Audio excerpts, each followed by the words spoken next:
Hello friends, welcome to Pooja's kitchen. આજે આપણે બનાવીશું ઝટપટ બનતી અને એકદમ સ્વાદિષ્ટ અને ક્રિસ્પી એવી બાજરાની ફરસી પૂરી।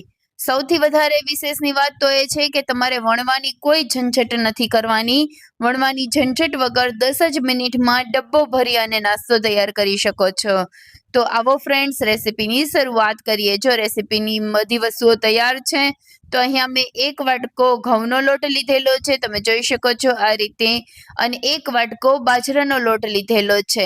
તમે ઈચ્છો તો તમે બંને વાટકી ઘઉંનો અથવા બંને વાટકી બાજરાનો પણ લઈ શકો છો। અહીંયા બાજરાનો લોટ વધારે લેવાનો છે, એટલે કે મને એકલા બાજરાની ઓછી ભાવે એટલા માટે મેં ઘઉંનો લીધેલો છે। તમે ઈચ્છો તો એકલા બાજરાના લોટથી પણ બનાવી શકો, અને થોડીક ફરસી એવી બને એટલા માટે મેં અહીંયા 1 નાની વાટકી ચણાનો લોટ નાખેલો છે। પછી તલ ઉમેરી દેવાના, તલની ક્વોન્ટિટી વધારે રાખજો। અધકચરા વાટેલા મરી ઉમેરવાના છે, અને જીરું ઉમેરવાનું છે, અજમા ઉમેરવાના છે। તમે જોઈ શકો આ રીતે મેં અહીંયા અજમા લઈ લીધેલા છે। તમે અજમા, જીરું એ બધું તમારી ઈચ્છા અનુસાર વધારે ઓછું કરી શકો છો। મેં બધું ઉમેરેલું છે।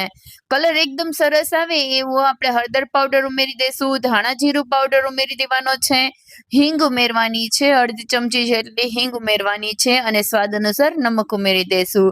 તમે જોઈ શકો છો આ રીતે બધી જ વસ્તુઓ, બધા મસાલા ઉમેરી દેવાના છે, અને એકદમ ઝીણી સુધારેલી મેથી ઉમેરી દેવાની છે। તમે અહીંયા ઈચ્છો તો ધાણા ભાજી પણ ઉમેરી શકો, પાલક પણ ઉમેરી શકો, પરંતુ મેથી વાળી બહુ સરસ બને છે। અને મોઈણ માટે તેલ ઉમેરી દેવાનું છે, મોટી 2 ચમચી જેટલો। જો ચપટી વગાડતા જ લોટ બંધાઈ જાય એવું ન હોય, આવી રીતે આપણે લોટ હાથેથી નથી બાંધવો પડે। જોઈ શકો આપણો લોટ બંધાય અને તૈયાર થઈ ગયો છે। સોફ્ટ એવો લોટ બાંધવાનો છે, બહુ સોફ્ટ નહીં, બહુ કડક પણ નહીં, એવો લોટ આપણે બાંધીને તૈયાર કરીશું। અને તેલ પણ સાઈડમાં ગરમ થવા માટે મૂકી દઈશું। મેં અહીંયા સિંગ તેલનો ઉપયોગ કરેલો છે, તમે તમારા ઘરમાં જે તેલ ખાતા હોય એનો ઉપયોગ કરી શકો। અને ગોયણા બનાવી લીધેલા છે। આ રીતે તમે તમારી જેવડી પૂરી કરવી હોય એવડા લુવા બનાવી લેવાના છે। અને હવે મેં અહીંયા બટર પેપર લઈ લીધેલું છે। તમે જો તમારી પાસે બટર પેપર અવેલેબલ ન હોય તો તમે પ્લાસ્ટિકનું પેપર પણ લઈ શકો છો। અને આ રીતે જો આ રીતે તેલ લગાવી દેવાનું છે। બટર પેપર છે છતાં પણ હું થોડુંક તેલ સ્પ્રેડ કરી દઉં છું, કે જેનાથી આપણી પૂરી જરા પણ ચોંટે નહીં। પ્લાસ્ટિક ઉપર પણ તમે કરી શકો છો। કોઈ પ્લાસ્ટિક લઈ અને એની ઉપર આવી રીતે તેલ લગાવી અને તમે કરી શકો છો। જોઈ શકો આ રીતે પેપર ઉપર આપણે તેલ લગાવી લીધું છે, બંને બાજુના પેપર ઉપર।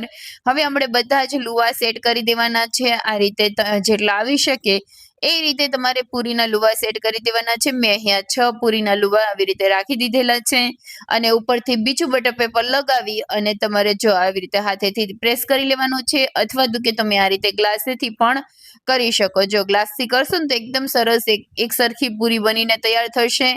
અને આ રીતે વગર મહેનતે જરા પણ એમ કે તમને એમ કે જમણવાની ઝંઝટ વગર પૂરી બની અને તૈયાર થઈ જશે। જો આ રીતે, અને હવે પૂરી ફૂલે ના ને એટલે તમારે આ રીતે થોડા કાણા કરી દેવાના છે, અથવા ચક્કુથી તમે હોલ કરી શકો છો।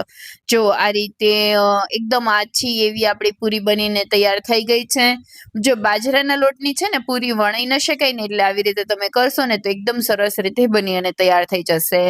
અને આ લોટને રેસ્ટ નથી આપવાનો, તરત જ બાંધી અને તરત જ કરી લેવાની છે। આ રીતે એકદમ તેલ ગરમ થઈ જાય એટલે એમાં પૂરી આપણે તળવા માટે મૂકી દેવાની છે। પૂરી તળાઈ જશે એટલે એકદમ બબલ્સ આવવાનું બંધ થઈ જશે, એટલે ખ્યાલ આવી જશે।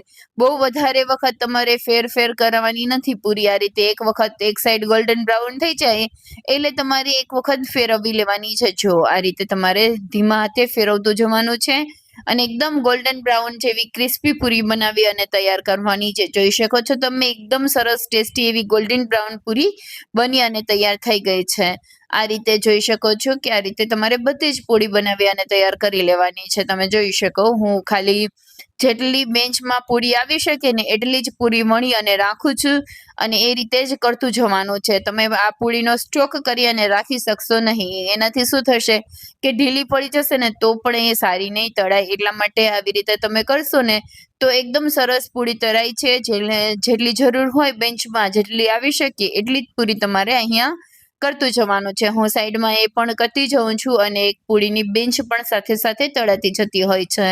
આ રીતે બની અને તૈયાર થઈ જતી હોય છે. સાવ સહેલી રીત છે. એક વખત તમે પણ જરૂરથી ટ્રાય કરજો અને આ રીતે જો કેટલું ફટાફટ એકી સાથે ઘણી બધી પૂરી તમે વણી અને તૈયાર કરી શકો છો.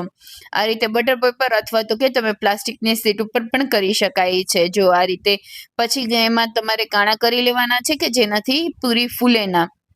એટલા માટે કે જો પૂરી ફૂલશે ને તો એ પૂરી પોચી રહી જશે. એટલા માટે તમે આ સ્ટેપ જરૂરથી કરજો અથવા તો કે તમે ચાકુથી પણ કરી શકો. મારી પાસે કટર છે તો એનાથી કરેલા છે. જો આ રીતે બધી જ પૂરી મેં તળી અને તૈયાર કરી લીધેલી છે.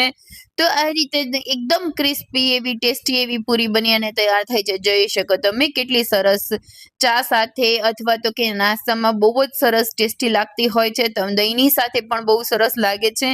એક વખત જરૂરથી ટ્રાય કરજો. તો ફ્રેન્ડ્સ જોઈ લીધી જ ને કેટલી સરળ રેસીપી છે. બાજરાની આ ક્રિસ્પી અને ટેસ્ટી ફરસી પૂરી તમે પણ જરૂરથી ઘરે ટ્રાય કરો અને તમારો અનુભવ કમેન્ટમાં જરૂરથી શેર કરો. આવી જ વધુ ગુજરાતી નાસ્તાની રેસિપીઝ માટે આપણી ચેનલને જરૂરથી સબસ્ક્રાઇબ કરશો. વિડીયો લાઈક કરી દેજો, ચેનલને સબસ્ક્રાઇબ કરી દેજો અને જરૂરથી ફ્રેન્ડ્સ અને ફેમિલીમાં શેર કરજો.